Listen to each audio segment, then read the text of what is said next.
सही कहा है किसी ने, चिंता और चिता में सिर्फ एक बिंदु का फर्क होता है। इस दुनिया में कुछ लोग बेवजह चिंता करते हैं, बिना किसी कारण ही अपने आप को और मन को परेशान करते रहते हैं। चिंता हमें बीमार करती है। आज की इस कहानी में हम सीखेंगे कि क्यों हमें बेवजह चिंता नहीं करनी चाहिए। एक गांव में एक किसान था जिसे एक बहुत ही बुरी आदत लग चुकी थी, और वह आदत थी बेवजह चिंता करने की। वो हर समय किसी ना किसी चीज की चिंता करता ही रहता। वो हर समय सोचता रहता कि कहीं मेरे साथ कुछ गलत ना हो जाए, जबकि उसकी जिंदगी में अभी तक सब कुछ ठीक ही चल रहा था। उसके पास एक बड़ा सा खेत था जिसमें अच्छी खासी फसल हो जाती थी। खेती करने के लिए 2 बैलगाड़ियां थीं, एक अच्छा घर था, एक पत्नी और 2 प्यारे बच्चे थे। लेकिन फिर भी वो किसी ना किसी अनहोनी के बारे में सोचकर बेवजह चिंता करता रहता। कभी सोचता कि अगर मेरी फसल में कीड़े लग गई तो क्या होगा, अगर आवारा पशुओं ने फसल को बर्बाद कर दिया तो क्या होगा, अगर सूखा पड़ गया या अत्यधिक बारिश हो गई तो मेरी फसल खराब हो जाएगी। ऐसे ही वो भविष्य की अन्य बातों के बारे में सोचकर बेवजह चिंता में डूब रहा था। जैसे कि कहीं खेती के समय मेरे बैल बीमार ना पड़ जाए, मेरे बच्चों का भविष्य कैसा होगा, कहीं बुढ़ापे में मुझे कोई बड़ी बीमारी ना हो जाए, मेरे बच्चे बुढ़ापे में मेरा ख्याल रखेंगे भी या नहीं, वगैरह वगैरह। अपनी इस लगातार बेमतलब चिंता करने की आदत की वजह से वो आसान और परेशानी नहीं लगता था, और अब उसका किसी भी काम में मन भी नहीं लगता था। उसकी पत्नी ने भी इस बात को अनुभव किया कि उसे बिना मतलब चिंता करने की आदत पड़ चुकी है। उसने उसे कई बार समझाने की कोशिश भी की, तुम बेवजह चिंता करना छोड़ दो, लेकिन उसके समझाने का कोई मतलब नहीं रहा। उसे पता चला कि नगर में एक महात्मा आए हैं जिनके पास सारी समस्याओं का हल है। फिर एक दिन वो उसे लेकर एक बौद्ध भिक्षु के आश्रम में पहुंची।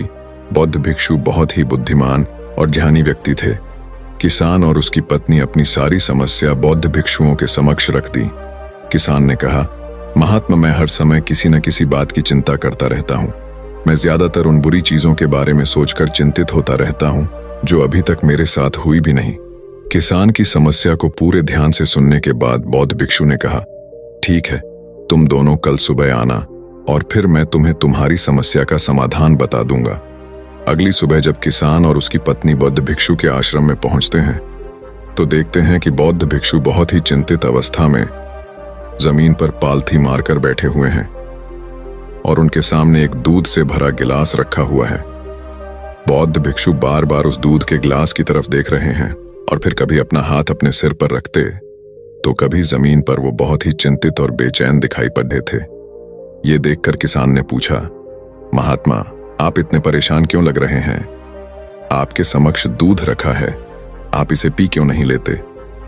महात्मा बोले, मुझे चिंता हो रही है कि कहीं इस दूध को बिल्ली ना पी जाए या फिर मैं कहीं जाऊं और तो क्या पता या दूध कहीं गिर जाए। मैं दूध को पीना तो चाहता हूं लेकिन मेरा भी मन नहीं है। मैं तो यही सोच रहा हूं कि अगर ये दूध खराब हो गया या कोई गंदी चीज इस पे पच गया तो फिर क्या होगा? इतना सुनकर किसान जोर जोर से हंसने लगा। किसान ने हंसते हुए कहा, इसमें इतनी चिंता करने वाली कौन सी बात है? ये दूध ही तो है। अगर इसे बिल्ली ने गिरा दिया या ये खराब हो गया या फिर किसी ने इसे पी लिया तो क्या हो गया? ये आपको दोबारा मिल जाएगा और वैसे भी आपका चिंता करना व्यर्थ है, क्योंकि ना तो अभी इसे बिल्ली ने गिराया है, ना ही खराब हुआ है और ना ही अभी इसे किसी ने पिया है, और हो सकता है कि भविष्य में ऐसा हो भी ना।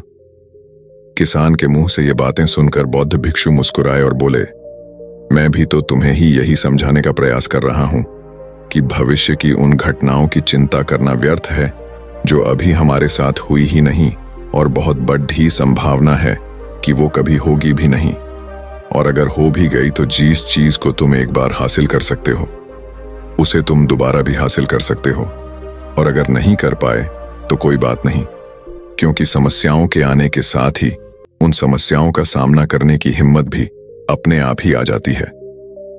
ये बातें सुनने के बाद किसान को लगा जैसे किसी ने उसके गाल पर एक थप्पड़ मारकर उसे नींद से जगा दिया हो।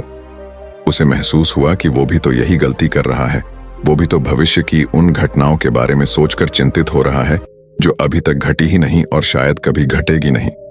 वो और फिर बौद्ध भिक्षु के चरणों में गिर पड़ा और कहने लगा, इतनी आसान में मुझे मेरी गलती का एहसास करवाने के लिए आपका बहुत बहुत धन्यवाद और मैं आज से पूरा प्रयास करूंगा।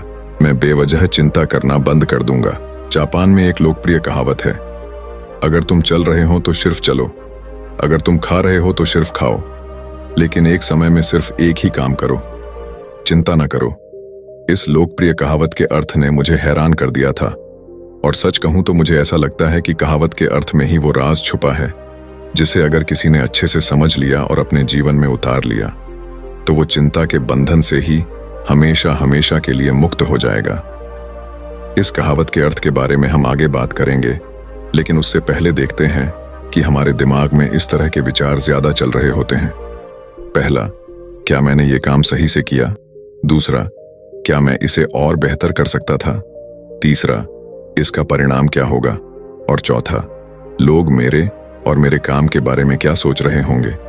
ये ऐसे कुछ विचार हैं जो हमारे दिमाग की सिस्टम में ज्यादातर समय चलते रहते हैं, लेकिन हमें पता नहीं चलता क्योंकि हमने इन विचारों के साथ जीना सीख लिया है और हमारा दिमाग काम भी ऐसे ही करता है कि अगर हमने इसे किसी काम को कई बार करवा लिया तो फिर ये उसे अपनी आदत बना लेता है और फिर हमारे चाहे बिना भी उस काम को करने का प्रयास करता है।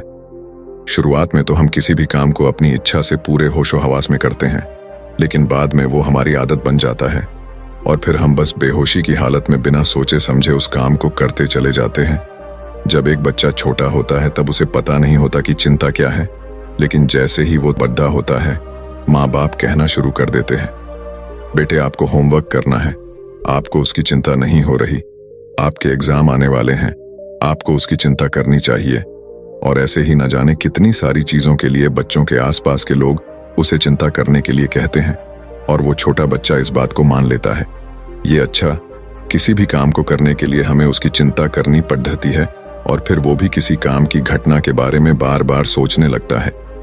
शुरुआत में तो वो ये काम जानबूझकर करता है, लेकिन धीरे धीरे उसका मन इसे अपनी आदत बना लेता है और फिर ना चाहते हुए भी उसका मन एक ही विचार के बारे में बार बार सोचता रहता है और फिर वो अपनी पूरी जिंदगी चिंता के इस जाल में फंस कर रह जाता है। लेकिन अब प्रश्न ये उठता है कि इसका समाधान क्या है? तो इसका समाधान है ऊपर बताई गई जिन कहावत का अर्थ यानी जागरूकता। हमें अपने विचारों के प्रति जागरूक होना पड़ेगा। हमें थोड़ी देर रुककर इस बात पर ध्यान देना होगा कि कहीं हम ना चाहते हुए भी एक ही घटना के बारे में तो बार बार नहीं सोच रहे हैं। हमें पूरी जागरूकता के साथ ये देखने का प्रयास करना होगा कि पूरे दिन हमारे अंदर इस तरह के विचार उठते रहते हैं।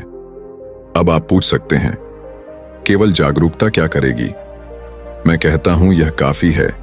ये मन को शांत करने के लिए पर्याप्त है, मन को अपने स्वभाव का एहसास कराने के लिए पर्याप्त है और जीवन में जागरूकता लाने का सबसे आसान तरीका है ध्यान करना।